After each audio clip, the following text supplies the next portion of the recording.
I must say hello to everyone, and if you have been enjoying my channel, then please press the subscribe button to show your appreciation. Thank you. Do we have any Muslim who would like to ask me about Islam? Because my experience, and I cannot ask Muslims about Islam because Muslims they don't know anything about Islam. Muslims are expert in the Bible. Like you will see a Muslim, he will quote for you verses from the Bible, but he cannot even quote one verse from his book. Suddenly, the Muslims are very expert, yet they do not know. They cannot even explain one verse in their book. If we have any Muslim would like to come to the microphone and ask us, we are in Discord. So if you'd like to join us in Discord for free, if you are a Muslim Sheikh who don't have a Discord, you like to call me in Skype, I will take you too. Just let me know. Many of you asked me about those who are supposed to debate me in Sunday. You see, we said yes, we accepted. Our sister Rashida, many of you saw her text in the battalion. She is an ex-Muslim. She left Islam, her and her family after watching my videos. And she said that her cousin is trying to convince her that I am not telling the truth, like the one who made you leave Islam, is not being honest. So they want to debate me, and supposedly they schedule a bunch of sheikhs from Saudi Arabia to get me busted. But I guess she made a mistake. She told them, she gave them my, Discord or YouTube. So they investigate who is a Christian prince, and as soon as they notice who I am, they run away. All right. So I advise you in the future, any one of you, if you want to bring somebody to debate me, don't tell them the name of the person. Tell them he's a Christian. Click here and join. All right. When he say he is coming, right away I tell him, okay, this is the link. You can join us. The second you tell him too much in advance, he will think and he will hesitate. All right. That's very normal. And the Muslims, they will be lined up to debate people who don't speak English because they think, for sure, not only they think they are right, the one who don't speak, don't speak Arabic, the one who don't speak Arabic, they can play games with him that this is wrong translation. In fact, like Arabic is my first language. Still, Abdul want to convince me that this is not what the Arabic is saying. So, like, if you watch the previous video, you will see a bunch of Muslims calling me, telling me that the verse doesn't say what you are saying. Even though I'm showing him word by word, and he doesn't speak Arabic. The guy who is telling me it doesn't say that CP, he himself don't speak Arabic. So the Muslims always, they are sneaky, and they try to find any excuse in order to make you to take the credit from you. Like you do not know what you are talking about. You have no knowledge. You don't speak the language. You are just making up a statement, and you are a fool. So the second they knew that you are an Arab, they will run away. Muslims, they have answers for anything except the questions you ask them about their religion. They can tell you your Bible is corrupt, but they don't even have a copy. I mean, this is how stupid this cult is. The first thing they will say to you, your Bible is corrupt, but do you even have the original to know what corrupt is not? Do you have the original? Okay, it does say it's corrupt. So what is the original? How you know? In order to compare, like I wrote my books. So if somebody tried to make up a book like mine, we have the book, the original book. We can compare, and we will know that this is not the same. It's the same as a fake dollar and real dollar.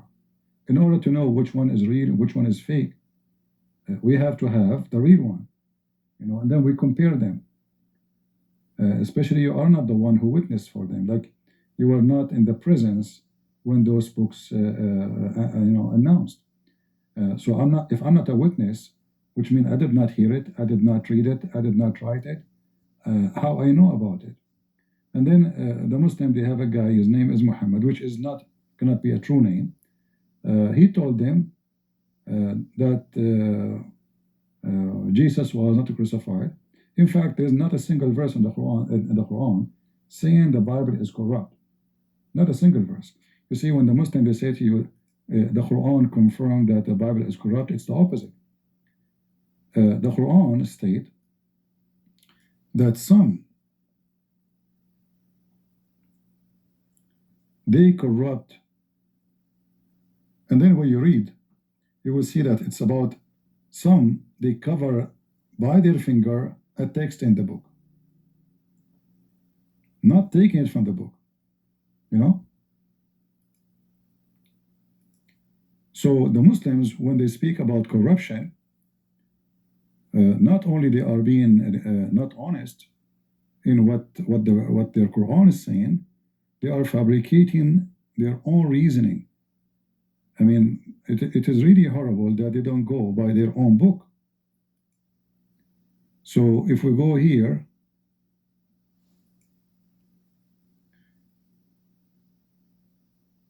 all those verses speaking about corruption, but you will see it mentioned about the corruption of the Jews.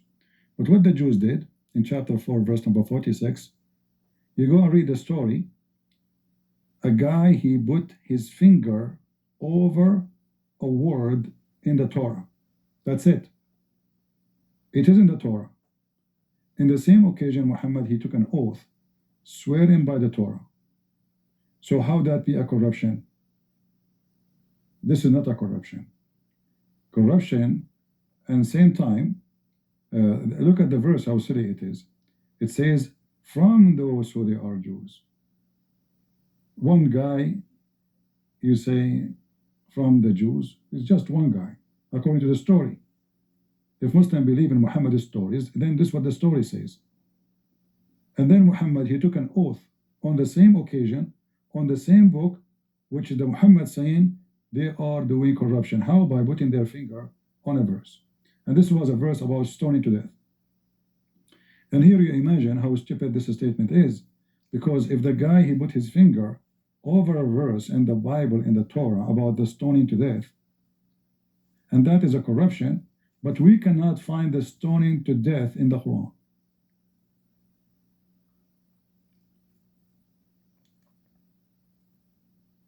You know what I mean? A Jew, he put his finger over the verse, according to Muslim, is a corruption. The verse of stoning to death cannot be found in the Quran. That is not a corruption. We have the verses about stoning to death until now. So which book is corrupted? Hello? CP? Yes, I hear you. That's good.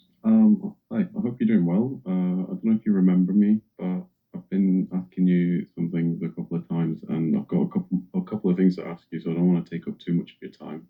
All right. So to begin with, so earlier I asked you about the origins of this modern Quran, as Muslims call it, because a lot of Muslims say that several hundreds of copies of the Quran were burned down before one final one was chosen. But some things I don't see adding up are like, who chose it? And second of all, didn't he choose it after Muhammad died? So how did he even know him, and how do Muslims accept this ideology? You know, this is story, first of all. You know, like that each story you show it to Muslims, they either say, some of them they say it's authentic, some they say it's not authentic, correct?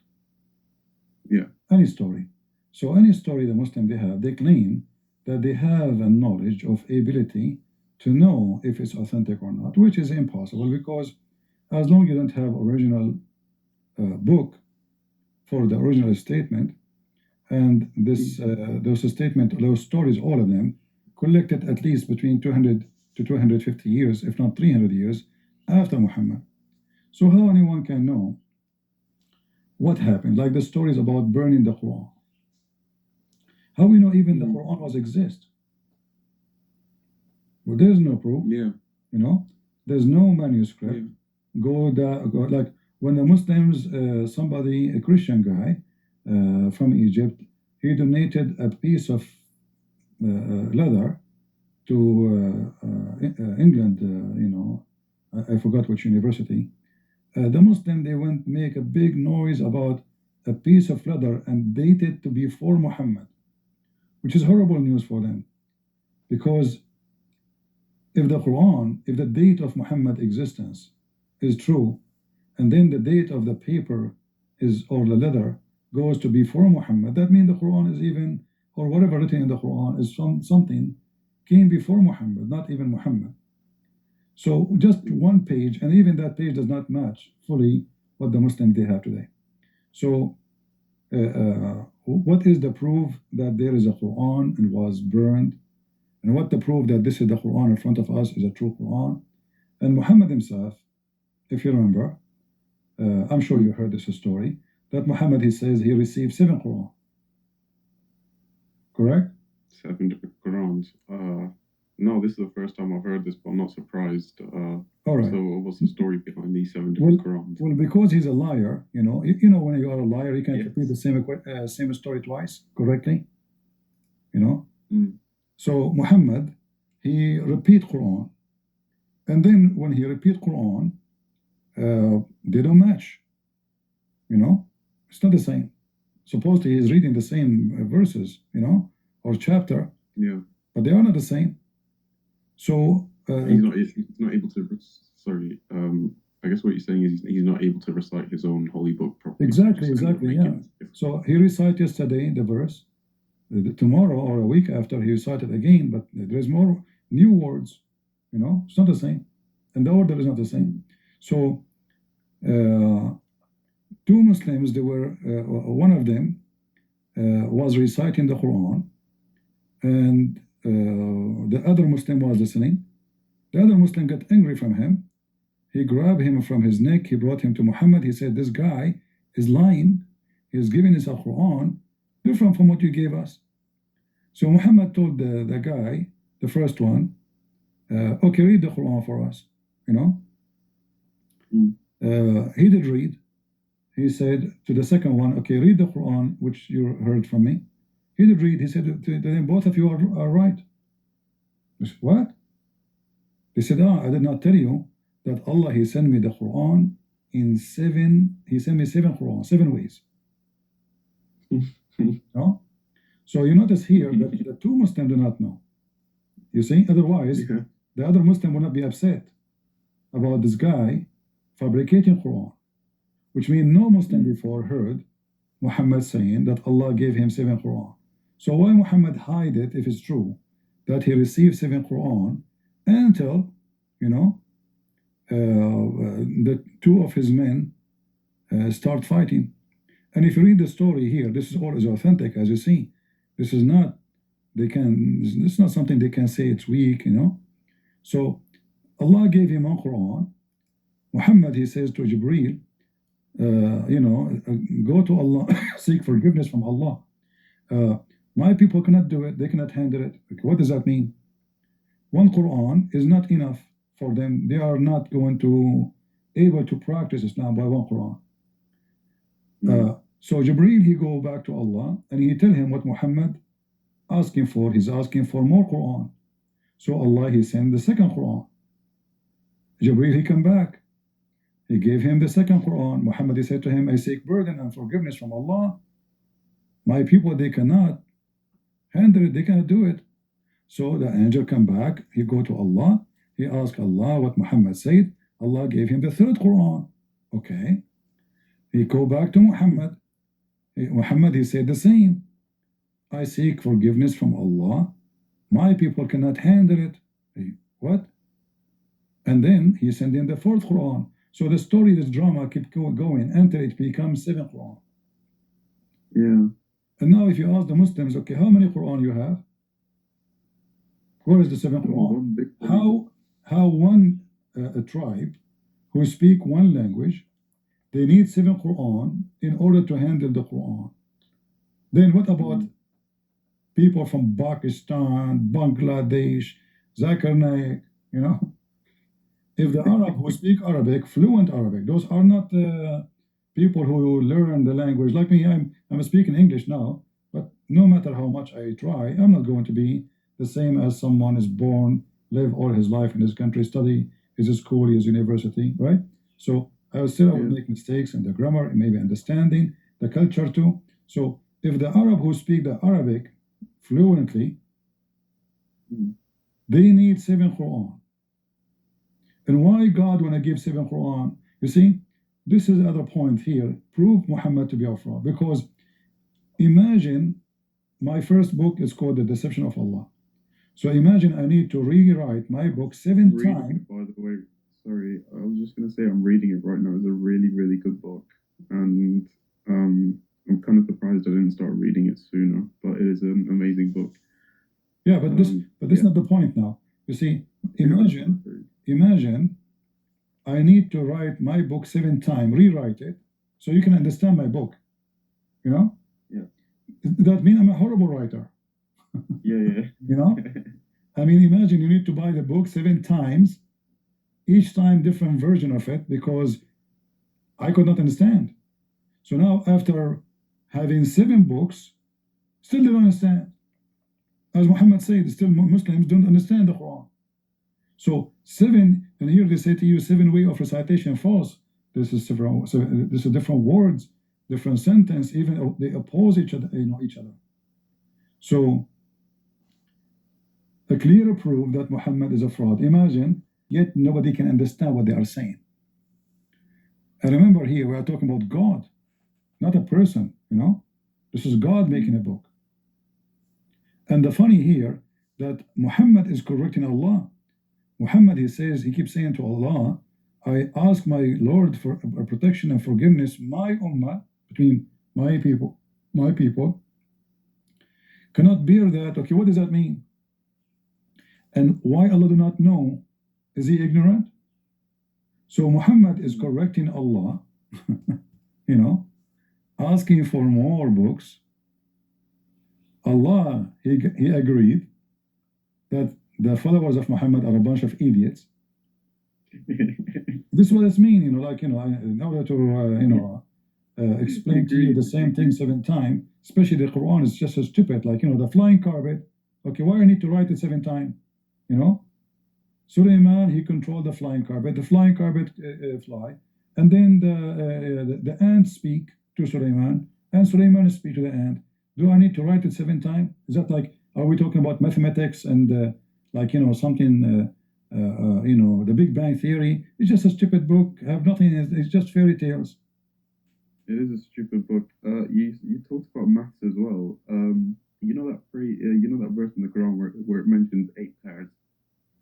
Yeah. I mean, this is showing you that the Quran is written by someone who doesn't speak with Arabic too, because there is no way someone who speak Arabic, good Arabic, he will make such a mistake, and then he will say, yeah. Sorry, sorry to interrupt. If you show this phrase to an Arabic person, not like an Abdul, and ask him to explain, the first 2 letters there, thamaniyata azwaju, that literally translates to 8 pairs, and there's no way somebody can say no. That's 4 pairs actually. So no, it says thamaniyata azwaj. Azwaj is pairs, thamaniya is 8. So that's what it says. And then what make it more horrible that he count them. You see, if he just said 8 pairs and he did not count what are they, then the mistake will not really show up. But he count them like 2 sheep, male and female, according to Muslims, 2 goats, male and female, okay, which means from everything, male and female. So 2 sheep, 2 goats, and then 2 camels and 2 cows. Where is the 8 pairs? Yeah. Those are 8 animals. Allah can't do mathematics, but 8 pairs. Yeah, 8 pairs is 16. Yeah. So Allah need to rewrite this 7 times. Obviously, because stupid. Even if you write it 1,000 times, you can't explain it. No matter how many times you rewrite this verse, you cannot explain the stupidity. 8 pairs is 16. It's not 8 animals. So either you says 8 animals, you know, or you say 8 pairs and then they are 16. So it's a stupid statement. Yeah. Same time, this is what Allah He created for mankind. That's it. What about the rest then? That's it. A goat and a cow and a camel. What is the rest of the animals who create? What is the context of the surah, by the way? Sorry, before he gets to creating 8 pairs, is it just talking about the creation of things to eat? Yeah, this is the chapter of An'am. An'am mean animals. Yeah, I see. the chapter name is An'am, which means the animals. So, there's millions of animals, you know, exist. So this is the only thing Allah He created. Are you sure? Well, what about the chicken? We eat chicken more than any of those, you know. Like maybe the chicken was not in the menu of Allah at that time. So, but I'm not going to go after like very much details, because we can say, okay, just you know, giving you a summary. But the mistake, the obvious mistake, he says 8 pairs, you know. Yeah. But what you can see, you know, like as the Chinese they say, he left as a donkey, never come back as a horse. You know, Muslim they say Muhammad do not know how to write, how to read. But it doesn't matter if he knows how to write, how to read. 8 pairs is 16.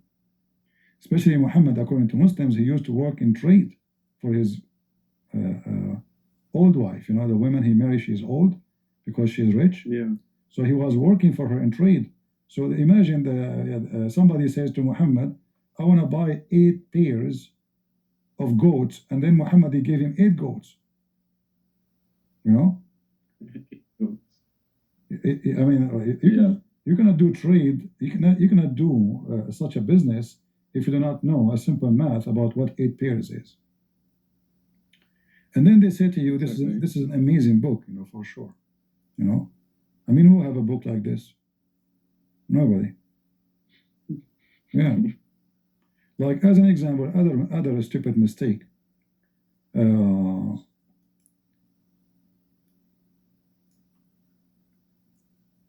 number of the feet.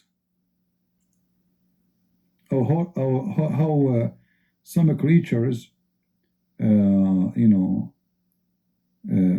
how they function, how they work. You know, like in the Quran, if you look for the word 4, you will find the word 4 everywhere. But here, chapter 24, verse number 45, it says something very funny. Allah has created the translation here, it says living thing.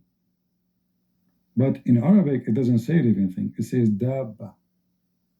Dabba is a creature which have feet and he hit the ground with it. All right? So, but we will let it go. Let us say he meant every living thing. But look what happened then. From water, which is false. You know? Because according to Islam, the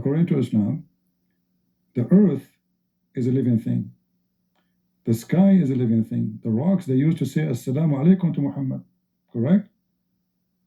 Allah, He offered the sun and the moon and the heaven and the mountains, He offered them Islam and they refused, and the man He accepted because he was a fool.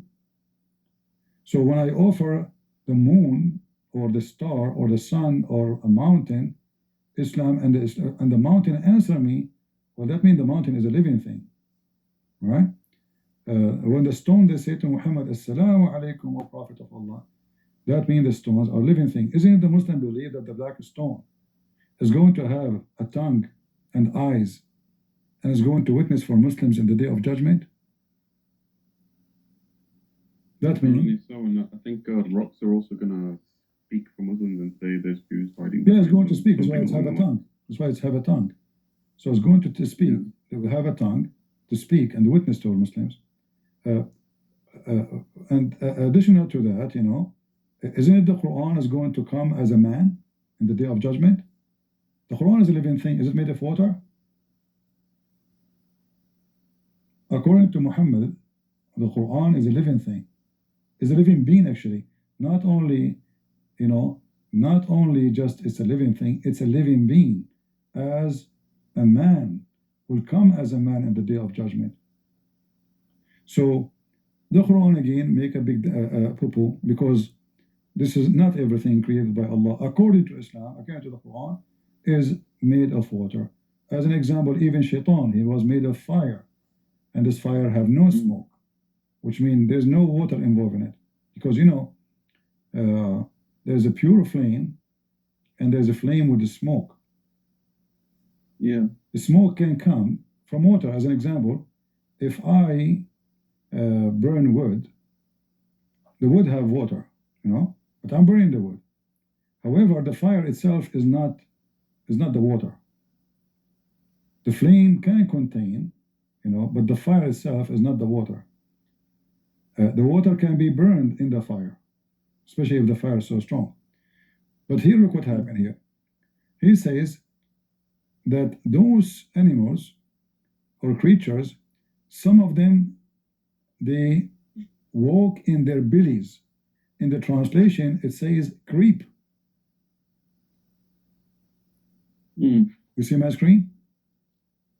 I'm watching it right now. Some that creep on their bellies. Yeah, but this is not what the Arabic is saying. The Arabic says yamshi.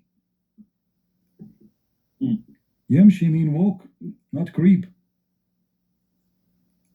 So they're walking on their bellies. Yeah, and this is a very stupid mistake in Arabic, because actually even in English, walk is not the same as a creep. Creep is for animals who don't have legs, like snakes. Animals who have legs, we say they are walking. Correct? And that's why here, the Muslim, they try to fix it, saying creep, but in fact it says walking. This is translation of Hilali Khan. Sorry, what word is it specifically that translates to walking? Here it says, in the Quran it says that Allah created some animals who they walk in their belly, which means speaking about the snake, which is false, Snakes don't walk in their belly, they creep in their belly. So in the translation they fix it. They say some that creep on their belly, and then some they walk. You see, there's different. You see, some they walk, but look how stupid they are. Even if you don't know Arabic, you can notice that this word is the same as the word after it. You see how many times it's repeated? Yeah, walking. But look what they translate the second time the word mentioned, the third time the word mentioned, they translate it as walk. See how they lie? Does yamshi directly mean walk? Yamshi mean, yeah, he walk. It's like walking. He's walking now, like a present tense, Yeah. So the first yamshi in the top, they did not translate it as walk, they translate it as a creep, because it's a mistake in the Arabic for snakes don't do yamshi, they creep. So if you were one of Muhammad's scribers back in the day, and if you risked your head to correct him on this, to change the word from walk to creep, what would it say instead of Well, Aisha, what would it say instead of yamshi? Yeah, Aisha, this is after Muhammad's death, she said that in the Quran, فيه لحن. لحن mean it's a crook, it's bad. The language is bad. And she asked Umar to correct it. He said, well, the Arab, they speak with Arabic, they will fix it by their tongue. By their tongue, they will fix it. But I mean, isn't it the word of Allah? I mean, how Allah, he makes such a mistake, and then Umar, he says, the Arab, they will fix it. And when the Muslim today, they say to you that the Quran is amazing, we say to them the Quran is full of mistakes, they say you are lying, but this is their books. This is here, the chapter of An-Nisa, chapter of the women, verse number 162, and what is after interpretation. And this is the interpretation of Al-Baghawi, a big scholar in the history of Islam. And here you will see that Aisha, she said, in the Quran there is mistakes. And even she mentioned some of them about how they are wrong. It was narrated on the authority of Aisha, may God be pleased with her, and Aban bin Uthman. It was a mistake in the book that should have been written. The translation is not accurate, should be corrected, you know? Yeah. So, and then she mentioned to him, as an example, a couple of verses about how they are wrong. And then when you write this to Muslims, they say, this guy is a liar. He don't speak even good Arabic. He don't understand the grammar. This is Aisha. And Uthman, he agreed. Uthman, he said that in the Quran, there's a crock. Here the word translation will say melody, but in Arabic it's mean a crock, a mistake, errors. The Arab will fix it by their tongue. They said to him, shouldn't you change it? He said, no. Leave it. What is forbidden from wrong should not be wrong from being forbidden, which is very stupid. Or what is forbidden from wrong should not be forbidden from being right. What does that mean? I mean, the Quran is wrong. You know, aren't you going to fix it, Uthman? You know? And then he said, no, okay, the Arab will fix the language of Allah. You see, when the translation here says in the Quran there's a melody in the Arabic mean here is a wrong, mistakes, a crock, you know?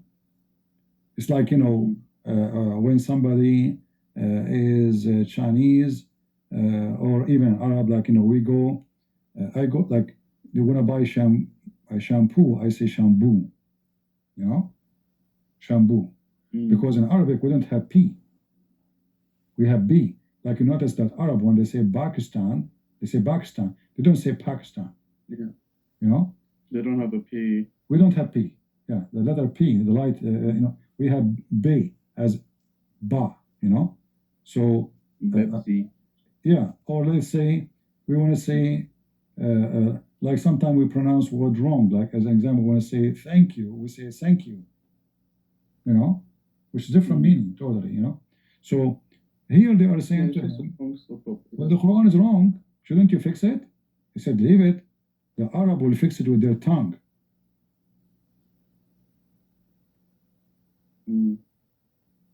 Which is really ironic within Islam itself because, I was just going to say it's really ironic in itself because, well, he's just letting some random people take over their religion and therefore the authenticity from Allah is like immediately gone, even though it was already, you know, since it began. But yeah, Muslims never knew their own religion. You see here the dangerous about this statement that Uthman is leaving the correction of the Quran to anybody, which means because people they have different tongue, different way of talking. So now everybody will write as he wish. He will say it as he wish, you know.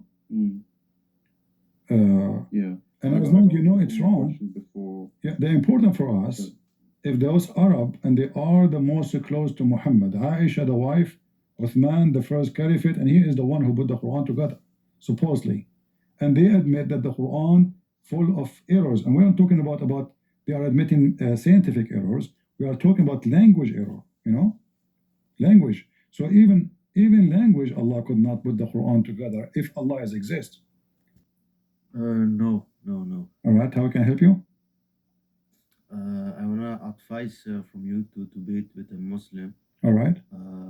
Last I was debate with a Muslim, and I quote verse from fight those who not believe in Allah. And the Muslims they defend this verse. They said they when they attack the Muslims, we are allowed to attack them. So they defend the verse. No, this is not true.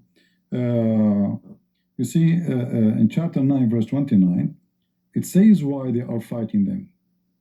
It says, for they refuse Islam. Huh? Is that the fight of Badr or? To fight the Christian and the Jews, specifically, because they don't accept Islam, not because they are fighting. The Christian did not fight Muhammad. There's no Christian tribe in Arabian Peninsula they fought Muhammad. They did not, you know.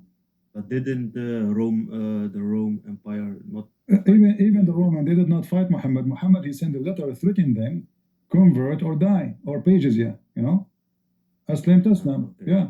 So even the Roman, Muhammad, he says, attack the Romans so you can get the blondie girls, not to spread Islam. And it's all in their books. But if you read the chapter 9, verse 29, it says why they should attack the Christian and the Jews. Not because they are attacking them, but because they don't believe in Islam and they don't believe in Muhammad. And the verse in front of you, you know? Yeah. The Muslims always defend this verse, you know. They can defend as much, my friend. What do you expect them not to defend? I mean, are you expecting somebody is possessed to say he is possessed? No.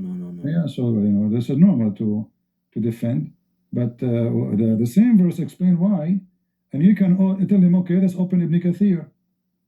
Ibn Kathir says why we should even mistreat them because they refuse Islam. All right, yeah. Other question was, is the Quran changed or not? You know, for me, I don't debate about the Quran being changed or not, because there's no point of approving poo-poo is poo-poo. You know? Yeah, like, you know, when you agree that poo-poo is poo-poo, well, I agree is poo-poo. So if leave the Quran as it is a great poo-poo for me. I do not need to say, because if a Muslim, he agree with me that the Quran is changed, then he can get away with the mistakes in the Quran, you know? And many of them now, they are doing this trick, like the Shia. They say, oh, the Quran is corrupt. Anytime that you show the Shia how stupid the Quran is, they will say, oh, you know that the Quran is corrupt. You can watch my previous day program. You will see a Shia, he called me. He agreed the Quran is corrupt. And then will make him supposedly wash his hand from the stupid Quran today. So it's not for my benefit, actually, to prove to a Muslim that the Quran changed, even though I can prove it easy. But I saw CP. Sorry, yeah, I saw a debate from UCP many years ago that you said about Alexander the Great, that he was a Muslim, but I'm not sure about it. No, I did not say. I did not say he was a Muslim. This is what the Muslim says. Ah, okay. No. What Alexander the Great? Alexander the Great? What do you have to do with Islam? I mean, those people are weird, mental. You see, if we study history, like I don't mention those things because sometimes, let us say, too much information will make people get intimidated. But there's three people in history. They wear horns in their head. There's Korsh, there's Gilgamesh, and there's Alexander the Great. Yes. And the three of them, if you go to Gilgamesh's story, or you go to Korsh, or you go, there's each one of them have a story about the sun goes in the lake of murky boiling water, and then it comes from the other side of the earth. So all those three stories mention such details. So here the Muslims themselves are confused. Who is Zulqarnain, which means the person with the two horns? Some of the Muslims say he is Alexander the Great. And then some they say he is Korsh. And then some they say he is, so, but it doesn't matter who, it's just a stupid story anyway, Yes. But last question. All right. It's a little bit conspiracy, but they said that the Islam is created by Vatican, but I'm not sure about that. Well, whoever said that to you, he is giving him a certification from me that he is a donkey. From the Vatican. Whoever said that to you is a donkey. I mean, it doesn't matter if you claim to be Christian, not a Christian, I don't care. He is a certified donkey and he's an idiot. Not only is a liar, I don't think he is even a liar only. He's just a fool because You know, who is the one who fought Islam? It is the Catholic, my friend. Who is the crusade? It's the Catholic. And then they say to you, I saw an idiot, a donkey, from those they call themselves, I forgot, Seven Adventist. He was making a speech, and a lot of people watching. He said even that Khadija, she was a Catholic nun. Khadija, she have three husbands. Yes. Yeah, She is a Catholic. First of all, in the Middle East, my friend, in the Middle East, the most, let us say, school was known is the Orthodox. Catholic is spread long after, you know, between the local. So there's no Catholic really. Until now, actually, the majority are Orthodox. Until now in the Middle East, the majority of the Christians are Orthodox. But anyway, if you are a stupid idiot, a liar, and you want to, you know, shame someone you hate, so you fabricate stories about them. This is why I have no respect for anyone say lies about Protestant or lies about Catholic or lies about any church school of thought, because the father of all lies is Satan, right? Yeah. So it doesn't matter who is making the lie. He is a Catholic or he is a Protestant or an Orthodox. He is not a Christian and he is satanic. For anyone who spread lies about someone is not a true, is nothing but satanic. Okay. All right? Okay, thank you, CP. You're welcome. Thank you. Yeah. You know, here our duty is to fight lies, right? And I will never say a lie to make Islam look bad, because that already make me bad myself, you know? So if I want to create lies about Islam to make you believe Islam is bad, I mean, that's obviously that I am no better than Islam and both of us satanic. If we ask a Muslim, who is the one, who is God, they will say the creator. You ask him, are you sure there's no other creators? He will say yes. What if some religion believe there's many creators? He will say they are pagan. That's not true. Then you show him that in the Quran it says there's many creators. If you show him first that there's many creators in the Quran, he will start giving all kind of excuses. Yeah. And even after you do that, he will play games with it. You know? All right, Abadi, thank you for joining us. Let us give a chance for other people to join, if you don't mind. Yeah, absolutely. Thank you so much for your time, and I really appreciate it. And I'll use what you said against that as well in the conversation. But yeah, thank you. Have a good night. You're welcome. 7-8 months ago, I opened Quran chapter 3, verse 54, where Allah is the best planner, as they say.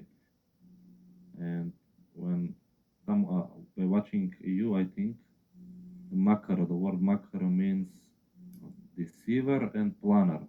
So No, actually, makara have nothing to do with the planner.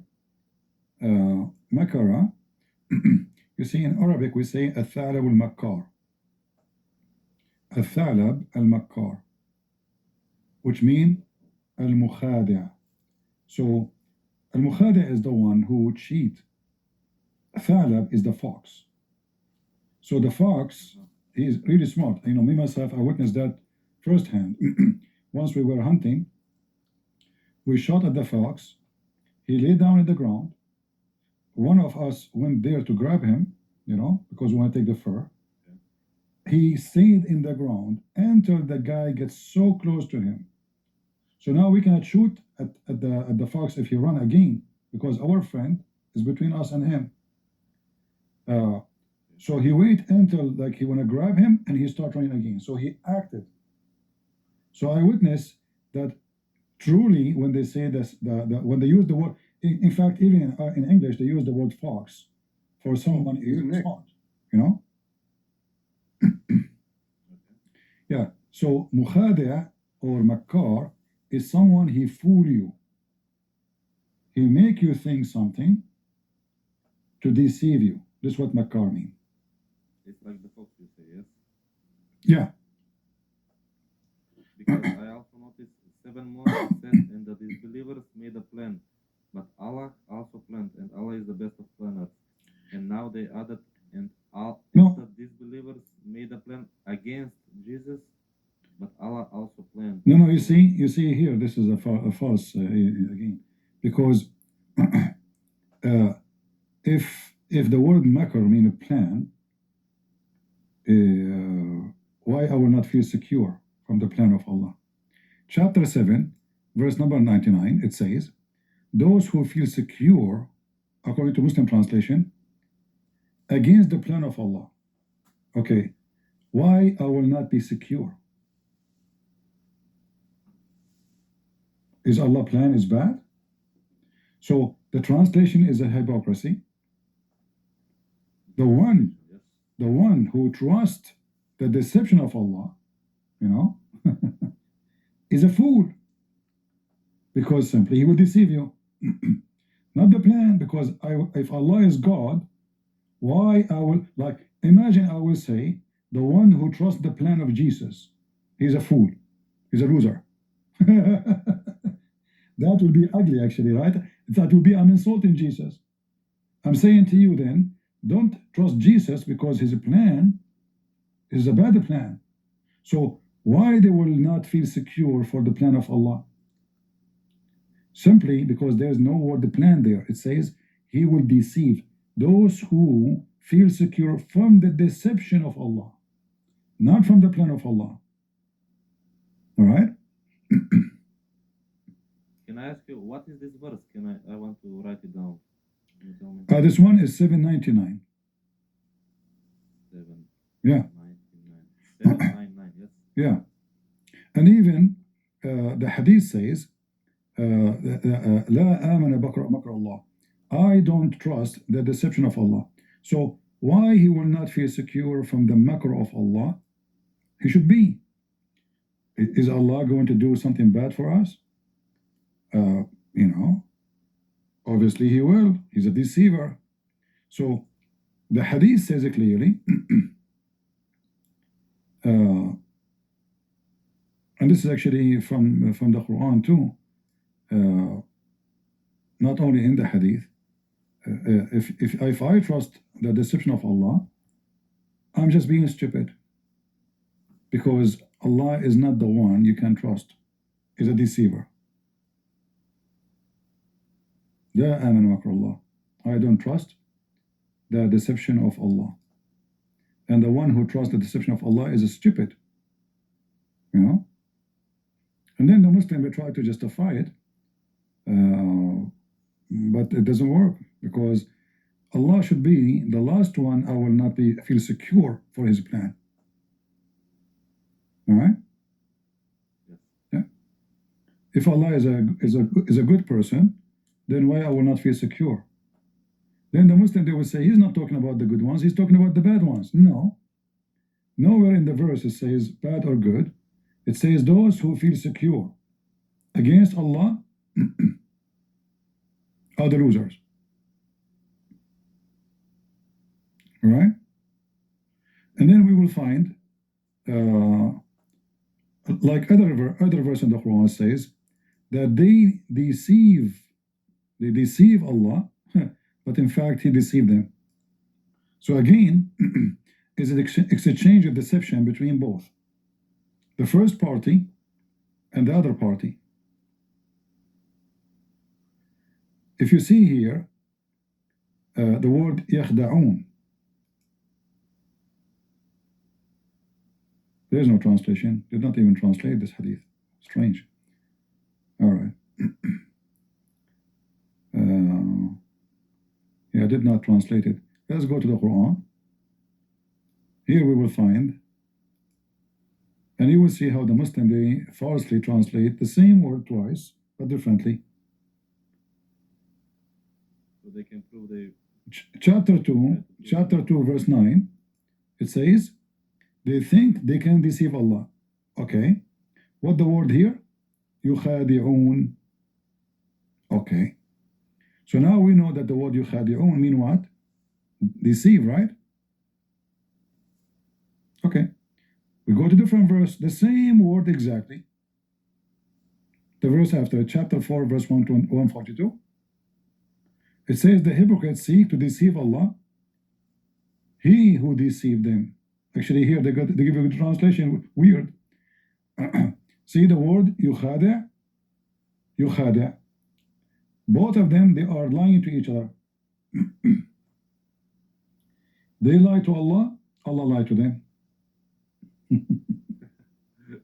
And the funny here, the Quran speak about the munafiqeen, which mean the hypocrite.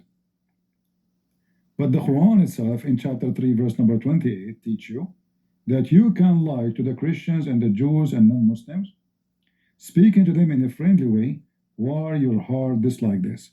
So who is the hypocrite? Islam encourage hypocrisy. Muhammad, he says you can lie to three: your wives, your friends, your enemy. Who's left? Who's the hypocrite? Muhammad, he said, إذا ابتليتم فاستتروا. If you do something bad, hide it. So outside you claim that you are a decent, believing man, but behind door you are a scumbag. Who is the hypocrite? The Muslims, when they pray, Muhammad encouraged them to pray in the corners. Jesus, he forbid us. He called those who pray in the corners hypocrite. So who's the hypocrite? Simply Islam and Allah and Muhammad are the hypocrisy, a praise winner around the world. Nobody can beat them. Who is a Muhammadan would like to convert me to Islam so I can get some versions? You know what? I don't care if they are versions or not anyway. Who cares? By the way, the first thing I would do if I go to the heaven of Allah, I will take with me shampoo. Anyone knows why? I will take shampoo. Who knows why I will take shampoo? Excuse me, I have to say it in the Middle Eastern way. Shampoo, not shampoo. Why I will take shampoo? Or I mean shampoo. Well, this God is a liar. You can't trust him. He says to us they are virgin. How I can trust him? So I will make a bath, fill it up with shampoo, and make them sit slowly in the water. If bubbles came, that means they are not virgins. Huh? We can't trust Allah. I mean, this guy is a deceiver. They keep saying that to us. How I can trust that they are virgin? Maybe they are used. Maybe he played with the meter. Maybe each one of them should have like a 10 billion kilometer. I don't know. We can't trust that. So you take with you shampoo. Take note, Muhammadan. You take shampoo with you. You go to the bath of your house. You line up all those virgins, so-called virgins, and tell them not to fart. Okay, be sure. Tell them not to fart. If she sit and bubbles start coming, it means there's a leak. And they are not virgins. I mean, what the idea even of those virgins? What for? What do you mean virgin? Like, not only virgin, the Quran says, no genie or a human if them. The Muslim believe that genie if their women. I don't know how many of you have my book, Sex and Allah. You will find some funny stories there.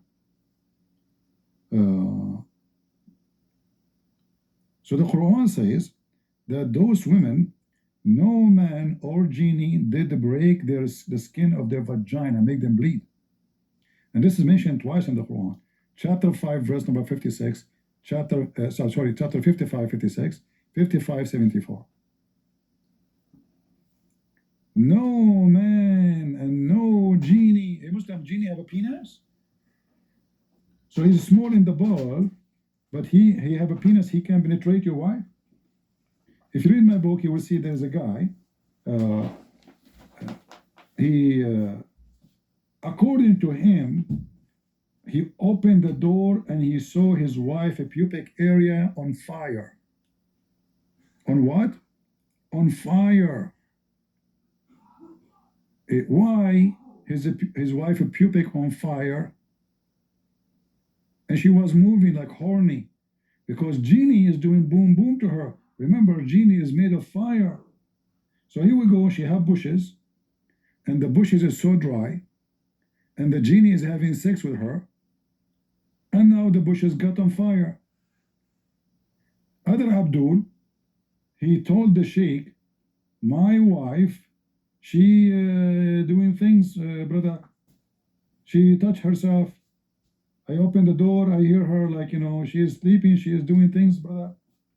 Obviously, this guy is a potato, God knows how long this guy did not even touch his wife. She have a donkey next to her, but he do nothing. So the guy, the sheikh, he said, A'udhu billah, brother, this is a genie.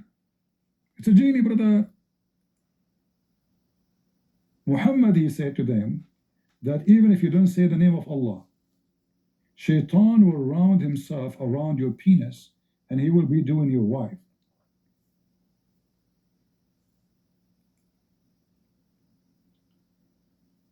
If we search right now in, let's see if I can find in English.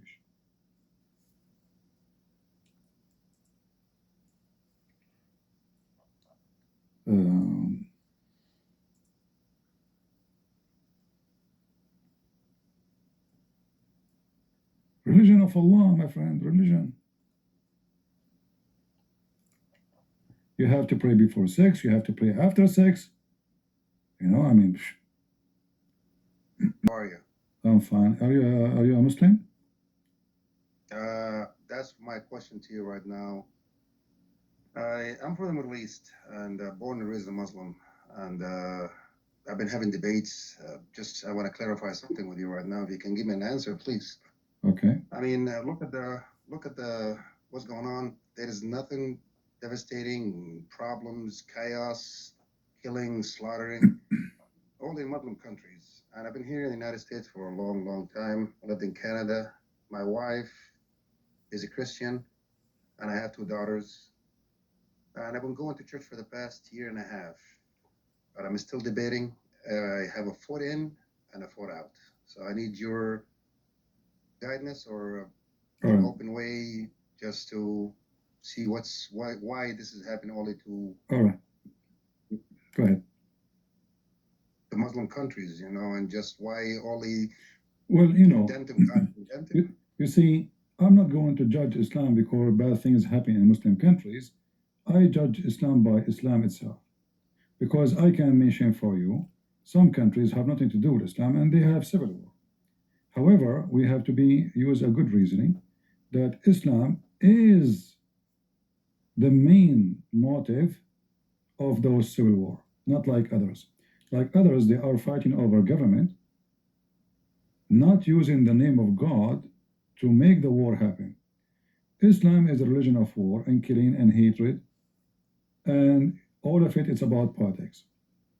So I will not judge Syria today because what's happening, because I can say sometimes Syria was fine, not all the time was bad. However, I can judge Syria that to be bad and doomed since Islam came to it.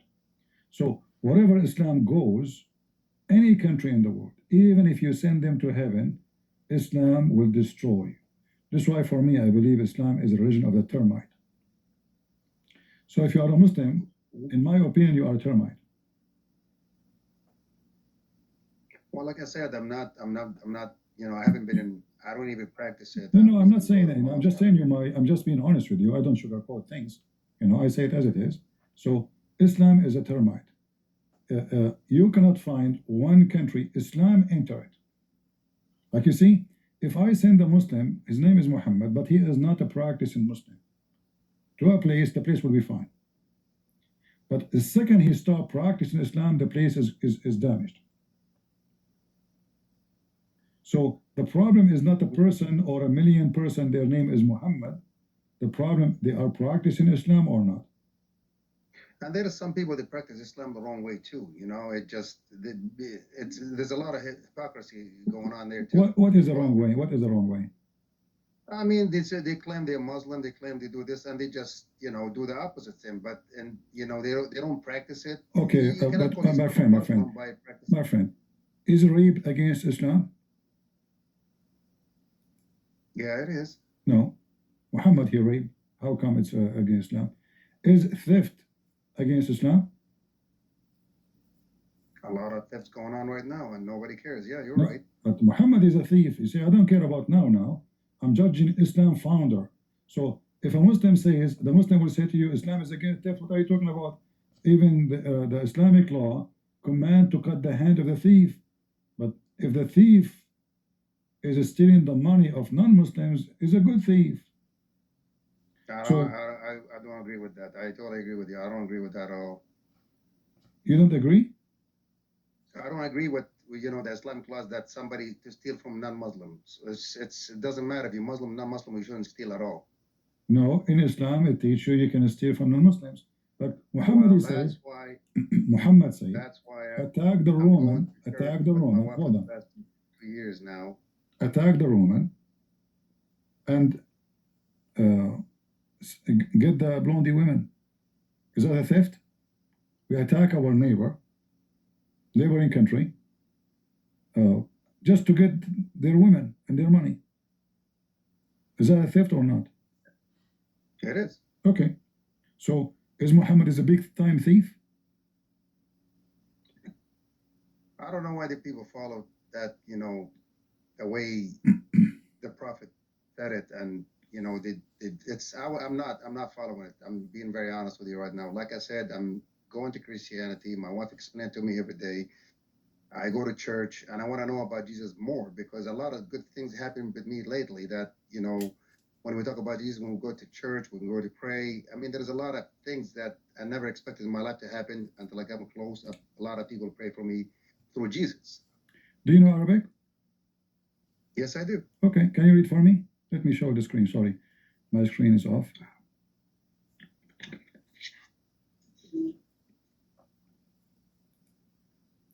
This is Tafsir al-Tabari. You see my screen now? Yeah. All right. And this is the Quran, chapter 9, verse number 49. We go down here. Let us see what Muhammad he said to the Muslims. Here.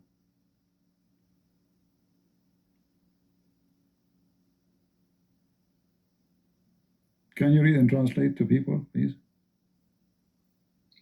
المجاهد في قول الله أندلن لي ولا تفتني فأن قال رسول الله صلى الله عليه وسلم أوصوا تبوك تغنموا بنات الأصفر ونساء الروم فقال الجد أندل لنا ولا تفتنا بالنساء. Translate, please. It says that the Prophet, peace upon him, that attack Tabuk and take the blonde woman and the woman of Rome. So why he is going for war? Is that for the sake of Allah? No, it seems like for blondies. For blondie women.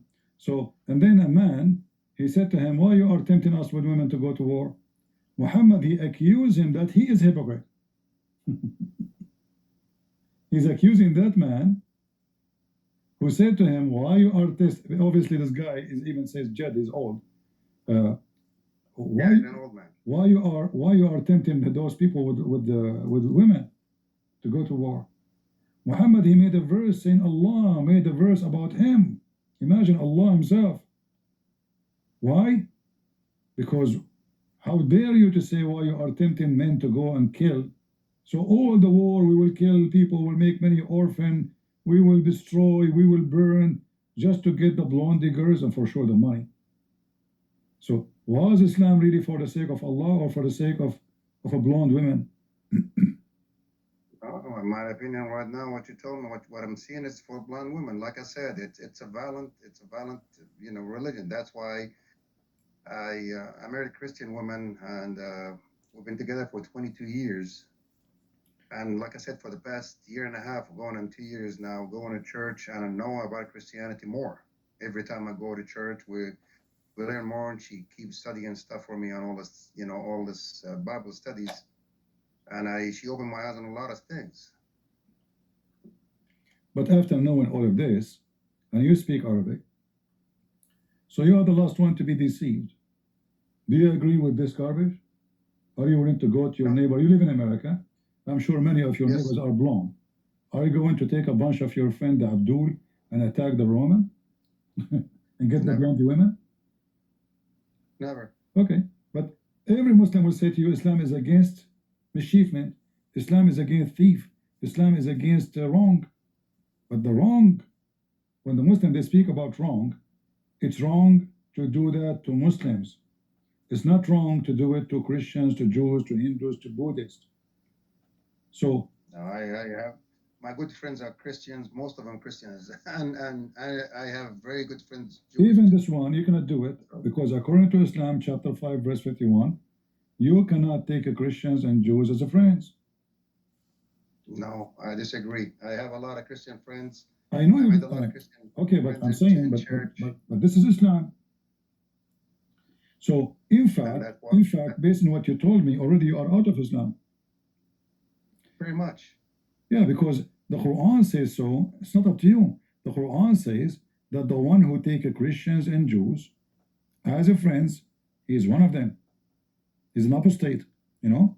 So if you confirm that you have friends who are Christians and Jews, you are one of us, as the Quran says.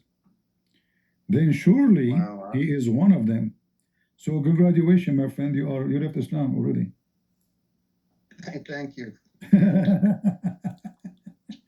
So what about you accept the Messiah as your Lord and your Savior? Yes, sir, I did. All right, I mean to that, we are happy for you.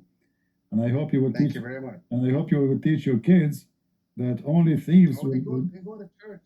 They go to church with us every time we go. They go to church. All right, wonderful, great news. Happy for you, my friend. Happy life. We pray for you Thank and you your so wife much. May God bless and your you. family. May God bless you and keep up the good work, my brother. All right, take care. Bye bye. Abdul would like to join us. Attack the Roman and get the blonde girls. Why are we attacking the Roman? To rape. And this is explained, by the way. Those Arab are obsessed with the white women. You know, like how many Arab you will see married to an African woman? Very, very rare. And if you do that, mostly he have something he want to take from her. Maybe papers, maybe something fishy. They're very racist.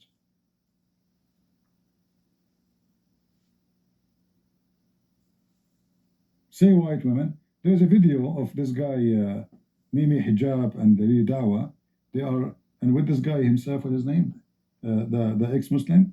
Your friendly ex-Muslim, what's his name? He called his channel, Your Friendly Ex-Muslim.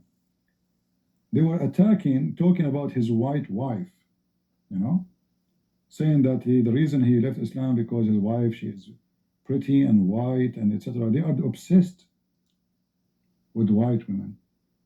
That's why Allah, He promised the Muslims that when they go to heaven, the women there, they will be so white to the point you can see the marrow of their bones, which is disgusting. Imagine your wife, you know, I mean, imagine, guys, you see the marrow of her bones. I mean, how Muhammad, not only he exaggerate with his lies, he's so stupid. What kind of a beauty that beauty is? If I can see the marrow of her bones, I can see, excuse me, the shit inside her bone, inside her stomach. All right? You can see the marrow inside their bones. Not only they are so white, huh? No, they are not so white only. They are see-through, like jellyfish.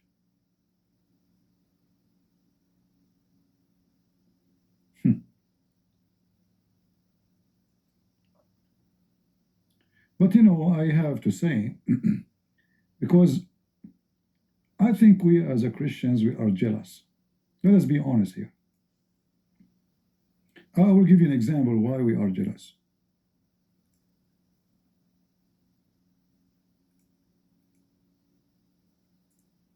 Think about it. Isn't this the dream of every man? I hope you have no dogs around you. Huh? Isn't this what we want? What more? Look at the high heels. Look how beautiful. Look at her butt. MashaAllah, MashaAllah. Look at her bones. She's a bunny. So beautiful, man. You do not even need the light. You can install LED inside her. I mean, just imagine you turn the light off and you ask her to swallow an LED from Amazon. Just get one, you know. Don't be cheap. I mean, you have to spend some money for entertainment. Or let her drink some of those shiny, whatever, liquid. Turn the light off. And man, oh man, she's already shiny. Phew. I don't want to look at this too long. Okay, sorry, I'm single. I cannot, sorry, you know. I mean, really look at this. What the heck?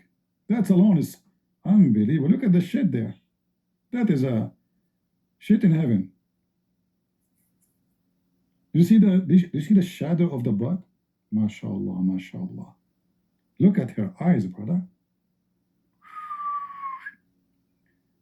Look, even the high heels, they are it's all is sexy together.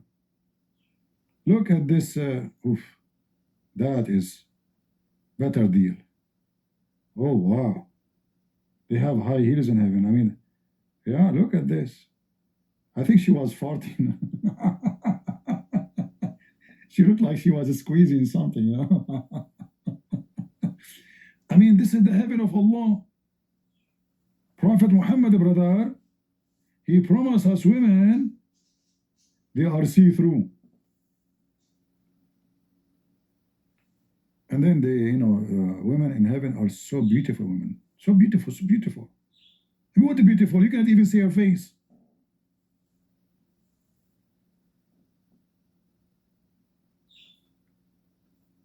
Well, hold on. Oh, this is more, this is so, wow. She is putting her, I can see that she have a credit card there. What is that? iPhone?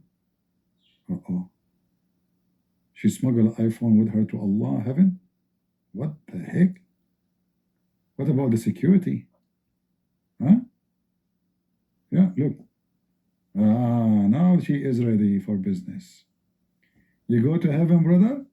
Look at those beautiful arms. Unbelievable. I assure you she is singing, I'm sexy and you know it, you know. Man, that's so beautiful. And those stupid people, they believe it, you know. It's, those mujahideen in Syria, they want to get the beautiful women, pure, transparent, the one you can see the marrow through the bones. If you have a dog, he will eat her. I mean, the second you see the bones, he will go crazy.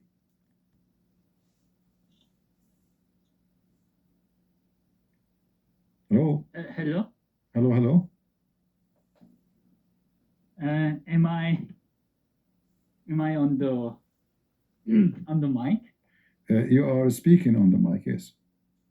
Oh, thank you, Christian Prince. You. I enjoy your discussions, All and I had a question.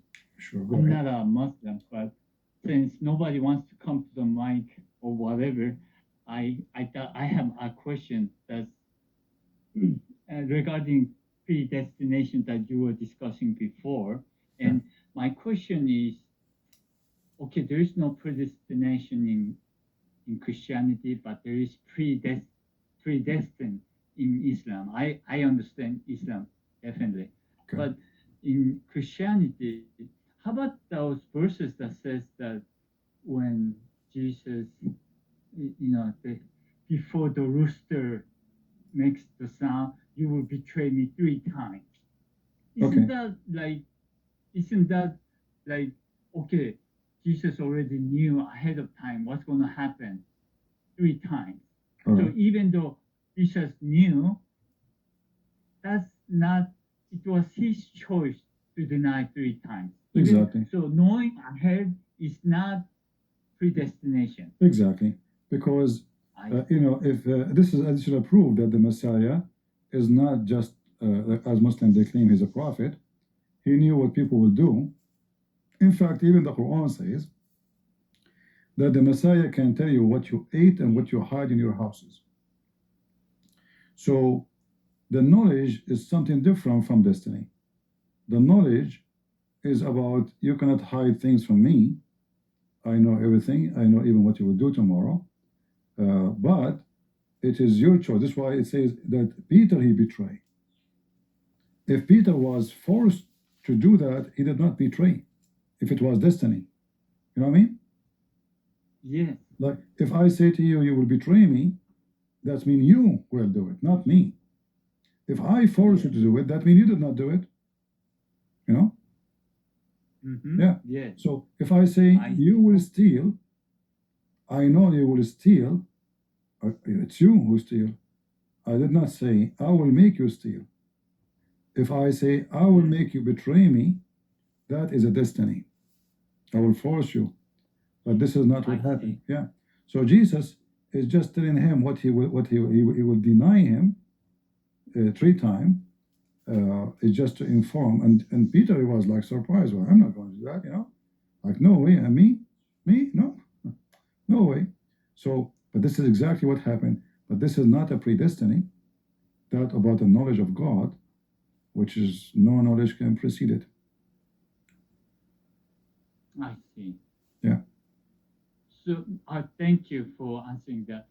You see, destiny is very dangerous because now I can go and rape a woman, and I say I'm destined to do it. That's right. Yes.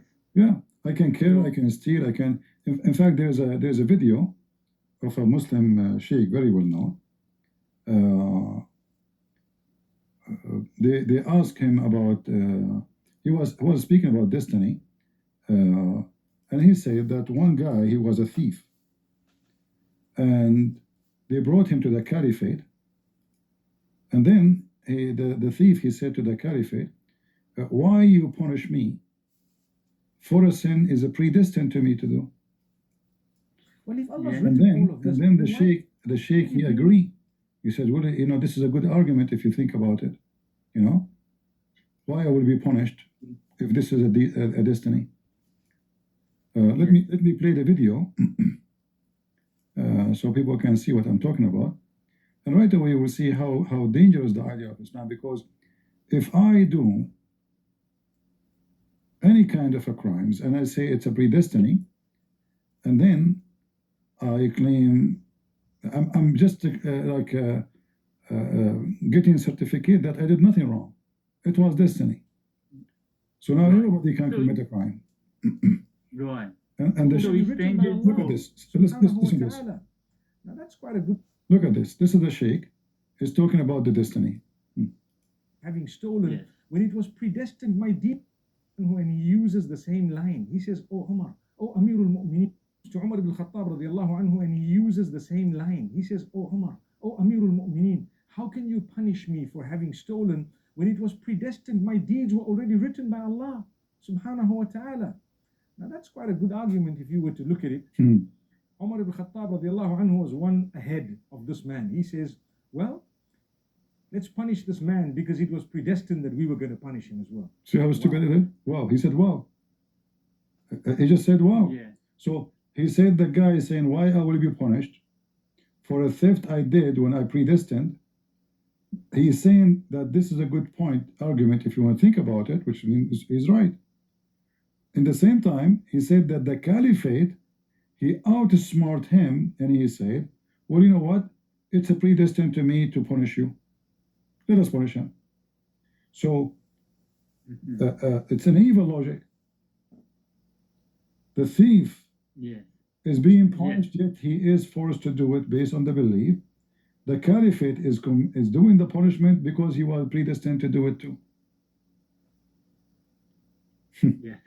Yeah. So let me go back to that first question. And Jesus predicted the denial 3 times. So he knew already. So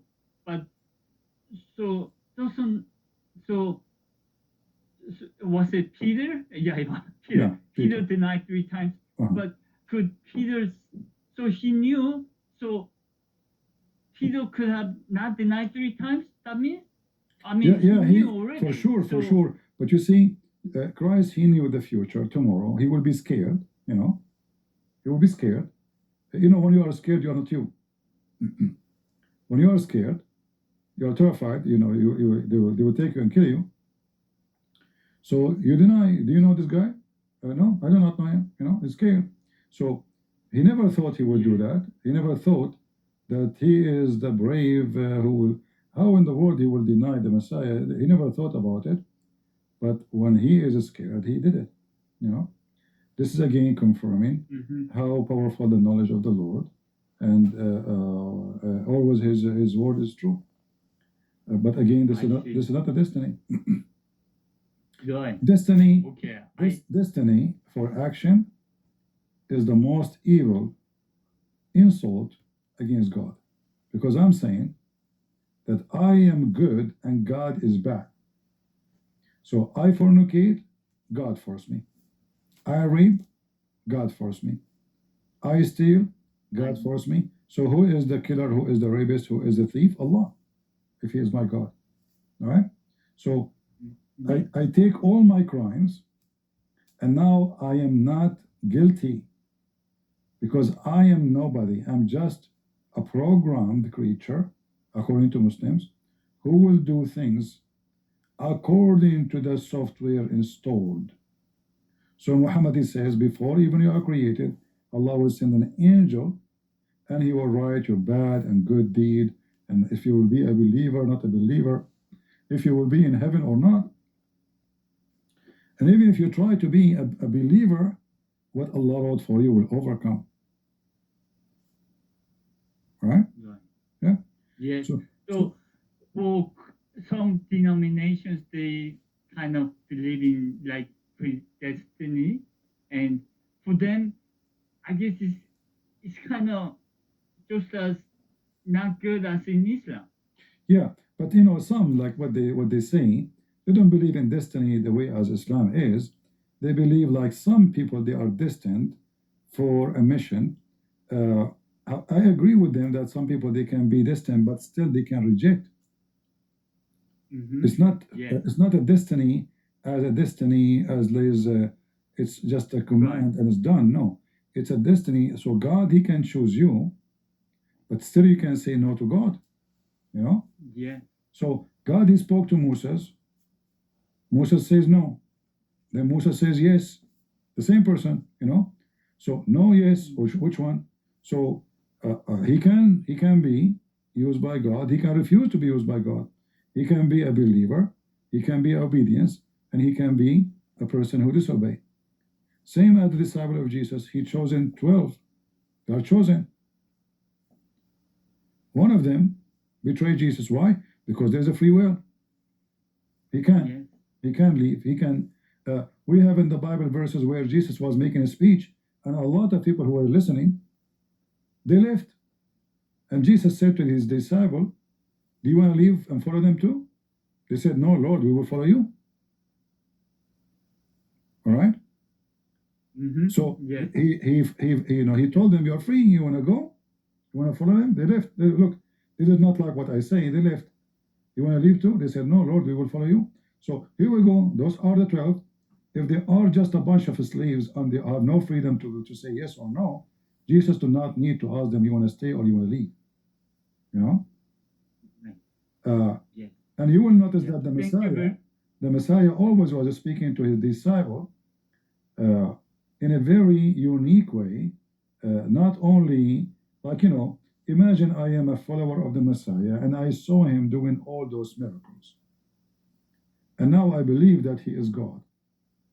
I should treat him in a very, I mean, I don't know, if I am around him, what I would do. But you will notice how simple the Messiah is. He even washed their feet. Is that destiny? No. They said, no, Lord, you're going to do that. He said, if you don't let me do it, you don't belong to me. Correct? Yes. So even that which should not happen actually, if you ask me if I am a king of kings, why in the world I'm going to wash the feet of people who believe in me? Why would I do that? But Jesus was an amazing person, God on earth in the flesh of man, but yet this God is so humble and simple. And he taught us how to be the best. So you cannot be a master unless you are a servant. The master is not the one who have servant, is the one who serve. So Jesus is not only giving them a free destiny, free will, he acted as servant for them. He washed their feet. I never heard of anyone who do that. If I have a bunch of guys, they love me very much, they support me, they say I'm a commander of our army, I'm not going to wash their feet. Why would I do that? But this is the Messiah who they believe he is the Son of God, who is God in flesh, who have power over death, over life, over disease, over illness. He insists to wash their feet. And that is saying you that this is not one of us. As he said, he is from above, and we are from below. For he is his nobility, if I can use that word, my English is limited, is way above mankind. Mankind don't do that. You know, the more you are successful, the more you are proud. The more you have more fans, if you are a celebrity, the more you are so arrogant. The more you worship yourself, the more you mistreat people. The Messiah, the more they love him, the more he is simple, and he served them. That's why he says, come to me and I will comfort you. Knock at my door, I will open for you. You will notice that always the Messiah is offering a service. I will comfort you. I will open for you. But it is two partnering together. I have to come to his door, not destiny. I have to knock at his door, not destiny. So he's telling me what is required. It's my choice. Come, knock at my door, I will open. He made a promise. So his promise is what he will do. My act is what it take me to his promise.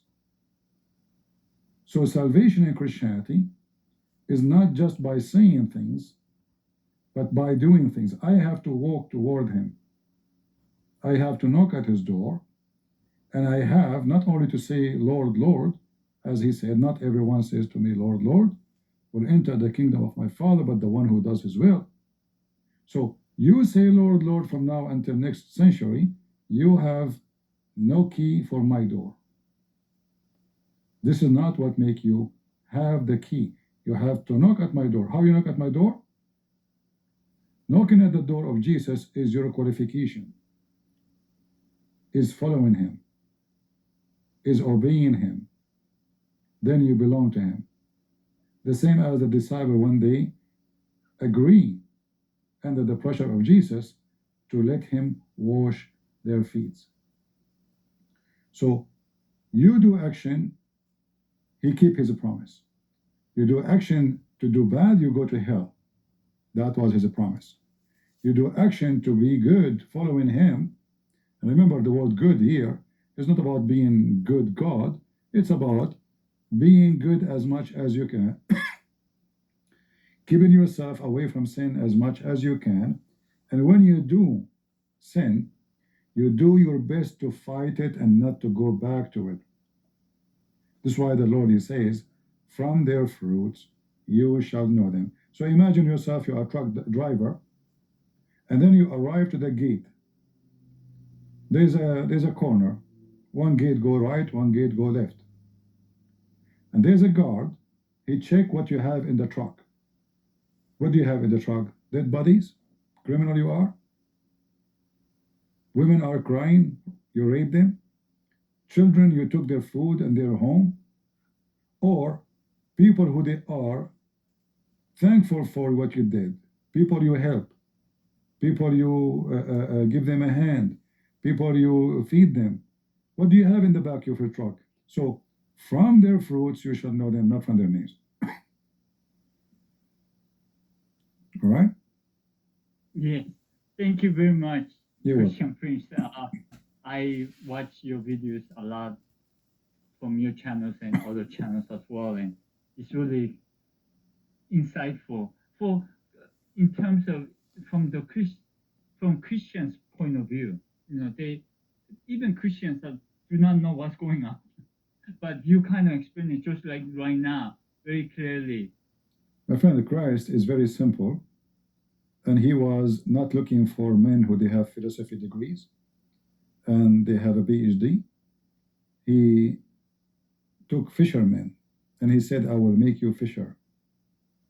Men, go and fish. So the Messiah, to know the Messiah, you do not need to be a scholar. You need to be simple and have a good heart. The more your heart is good, the more you are close to him and the more you know him. The more you are arrogant and proud, and you think because you have an education or a degree, you know, and you can stand like shoulder to shoulder with the Messiah, the more you are fool and the more you are ignorant.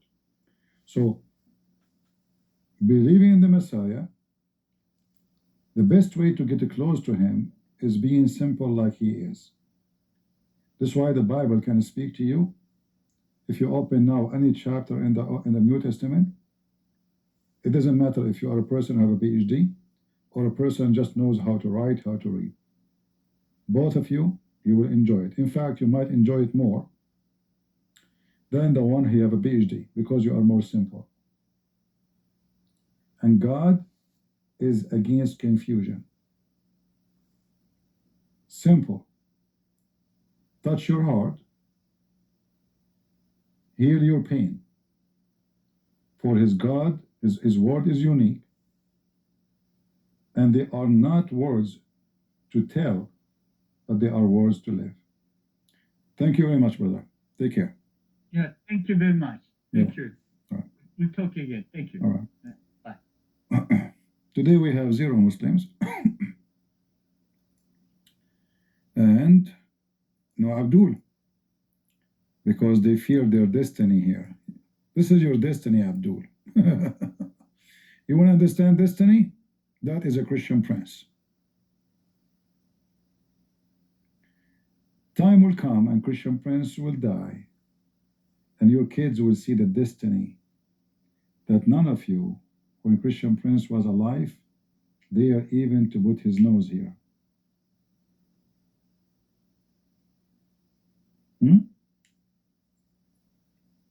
Face